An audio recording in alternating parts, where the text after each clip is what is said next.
अस्सलाम वालेकुम जी, मैं हूं सैयद मोहम्मद एजाज़ हुज़ामा इकराम एंड एजाज़ से। और आज हम बात करेंगे वर्कर्स वेलफेयर फ़ंड और वर्कर्स प्रॉफिट पार्टिसिपेशन फ़ंड की।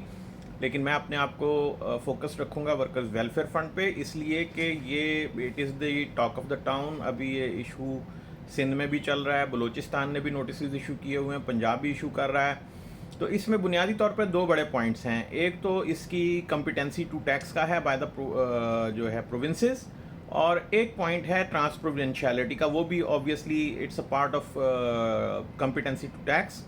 तो सबसे पहले बात करते हैं ट्रांसप्रोविंशियलिटी के ऊपर। ट्रांसप्रोविंशियल जो ऑर्गेनाइजेशंस हैं उन्होंने सिंध हाई कोर्ट में जो है रिट की हुई है, हम भी उस रिट का पार्ट हैं। अब मैंने एक नई रिट भी की है क्योंकि मुसलसल नोटिस इशू हो रहे हैं। जो पहले रिट्स फाइल हुई थी 2017 में और थोड़ी आगे पीछे उसके बाद भी, उनमें पॉइंट ये था कि ट्रांस प्रोविंशियलिटी के ऊपर जो ट्रांस प्रोविंशियल ऑर्गेनाइजेशंस थी उनका ख्याल था, पर्टिकुलरली द बैंक्स, उनका ख्याल था कि वो फेडरेशन के डोमेन में आते हैं और प्रोविंस के डोमेन में नहीं आते। लेकिन उसके ऊपर जो है वो नाजिर के पास, चूँकि वो हाई जो सुप्रीम कोर्ट है वहाँ पे भी ह्यूमन राइट्स का केस पेंडिंग था, तो सुप्रीम कोर्ट के ऑर्डर के कंप्लाइंस में हाई कोर्ट ने ऑर्डर किया सिंध ने कि वो पैसे नाजिर के पास जमा कराएं। सब ने पैसे नाजिर के पास जमा कराए, लेकिन वो 2017 से जमा ही हैं और वो मतलब गुड फॉर नथिंग है, उससे फ़ायदा कोई नहीं हुआ, पेमेंट तो निकल गई। तो अब मैंने जो नई रेट की उसमें मैंने चंद ऐसे पॉइंट रेज़ किए जो पहले कभी रेज़ नहीं हुए थे और ट्रांस प्रोविंशियलिटी के अलावा हैं। वो मेरा पॉइंट जो है वो बड़ा सीधा है। ट्रांस प्रोविंशियलिटी के ऊपर पहले मैं बात कर चुका हूँ, मेरी वीडियोस मौजूद हैं, वो आप देख सकते हैं WWF के ऊपर। लेकिन ये जो पॉइंट मैंने अब रेज़ किए हैं दे आर वेरी इंपॉर्टेंट, और इस पे कोर्ट ने जो है वो मुझे आज कोशिश की कि वो मुझे वही स्टे दे दें कि आप नाजिर के पास पेमेंट जमा करा दें। तो मैंने उनसे ये रिक्वेस्ट की कि आप मेरा केस डिसाइड कर दें, मुझे जो है वो नाजिर के पास पैसे जमा नहीं करवाने।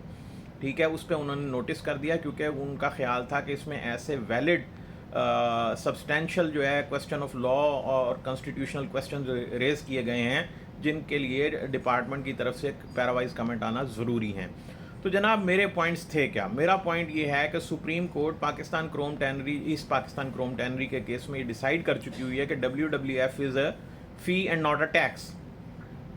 तो जब ये फ़ी है तो अब ये देखना पड़ेगा कि जो जैसे ट्रांस प्रोविंशियल एंटिटीज़ हैं वो पार्ट 2 में जो एंट्री फेडरल लेजिस्लेटिव लिस्ट की पार्ट 2 की एंट्री 13 है, उसके तहत रेड विद 18 वो फेडरेशन का सब्जेक्ट हैं।